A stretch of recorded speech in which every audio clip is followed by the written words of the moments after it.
Dámilọ́lá ọmọ Akíntọ́mídé. Ogún ọdún ooo, ogún ọdún ooo. MC Blessing Àmúdé lónìí ọjọ́ òbí ẹ̀wà tó mi ọmọ Akíntọ́mídé kí n gbẹ́nu dákẹ́ òwúlò ọjàre.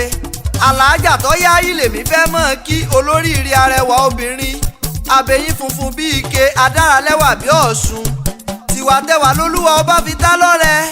O ní fọdún èyí ṣàṣemọ o sì ní tẹ́jú lẹ̀ mọ́lẹ̀. Wò ó Rọ̀fíàtì o akíkanjú ọmọ akin ọmọ akin ó dilé bàbá rẹ̀ Oǹdó Ẹ̀gìmògún iní ìṣẹ̀lẹ̀ àwọn bàbá tó bí ọlọ́mọ lókè égbó. Ẹ̀yin lọ́mọ olókè kan àríjó ẹ̀yin lọ́mọ olókè kan àríyọ̀ o ẹ̀yin lọ́mọ afẹ̀sọ́sẹ̀wà ajífojoojúmọ́ dàbí ègbin.